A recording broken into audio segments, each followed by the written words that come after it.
کسی کو امی سے ہے ہونی بھی چاہیے حضرت، کسی کو ابو سے ہے ہونی بھی چاہیے حضرت، کسی کو بیوی سے ہے ہونی بھی چاہیے، کسی کو بیٹے سے ہے بیٹی سے ہے ہونی بھی چاہیے، لیکن قرآن کریم یہ تقاضا کر رہا ہے کہ ان سب محبتوں پہ میرے اور میرے محبوب کی محبت غالب ہونی چاہیے۔ سیدہ ام حبیبہ رضی اللہ تعالیٰ عنہ، یہ ہماری ماں ہے، اور یہ صاحبزادی تھی حضرت سیدنا ابو سفیان رضی اللہ تعالیٰ عنہ کی، اور اس وقت تو مسلمان نہیں ہوئے تھے، ابھی ایمان نے قبول کیا تھا، اور اب ہمشیرہ تھی حضرت سیدنا امیر معاویہ رضی اللہ تعالیٰ عنہ، وہ بھی اس وقت نہیں داخل۔ تو یہ حضرت ابو سفیان جو ہے نا، یہ کسی کام کے سلسلے میں کسی مقصد سے یہ مدینہ طیبہ آئے حضور نبی علیہ السلام کی بارگاہ میں، وہ مقصد تو پورا نہیں ہوا،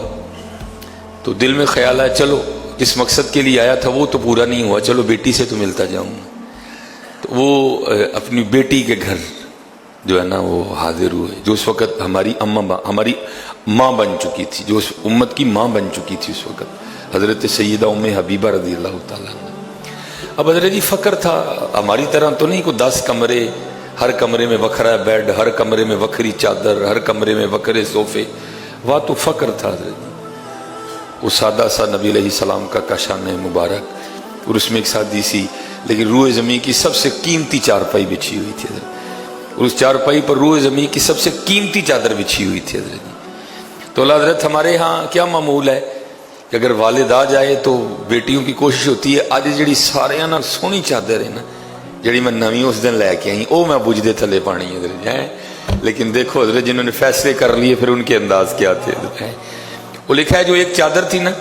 جب حضرت ابو سفیان بیٹھنے لگے انہوں نے وہ بھی اٹھا لی، اور اس کو طے کر کے نا چوم کے سینے سے لگا کے کوری چارپائی کر کے نا حضرت ابو سفیان کو کہا بیٹھ جائیں۔ حضرت ابو سفیان سردار مکہ تھے حضرت، اس وقت آپ کی ایک پوزیشن تھی، ظاہر جہاں دیدہ شخصیت کے مالک تھے،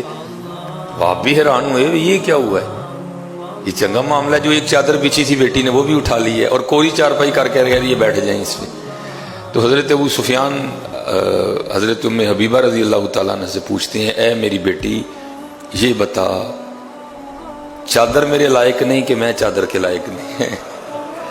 اگر تو نے اٹھا لی ہے میں چادر کے لائق نہیں کہ چادر میرے لائق نہیں۔ یہ سنو حضرت یہ بیٹی ہے حضرت جی، لیکن کون سی بیٹی جو فیصلہ کر چکی تھی کہ ہر چیز سے بڑھ کے اللہ اور اللہ کے رسول سے پیار کر رہے ہیں، جنہوں نے فیصلہ کر لیا۔ ہماری عمریں گزر گئی حضرت، ہم سے آج تک فیصلہ ہی نہیں ہوا کوئی بھی حضرت، ہم پھنسے ہوئے اسی دنیا داری میں حضرت۔ یہ وہ تھے جنہوں نے فیصلہ کر لیا حضرت، آپ نے اٹھا لی۔ پوچھتے ہیں میں چادر کے لائق نہیں کہ چادر میرے لائق نہیں، تو آپ نے آگے سے فرمایا اے میرے والد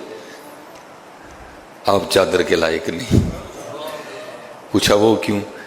آپ نے فرمایا یہ وہ چادر ہے جو ہر روز حضور کے جسم مبارک کے بوسے لیتی ہے۔ آپ ہیں تو والد لیکن ہیں کافر، لیکن میں کسی کافر کو اپنے محبوب کی چادر پہ نہیں بیٹھنے دوں گی۔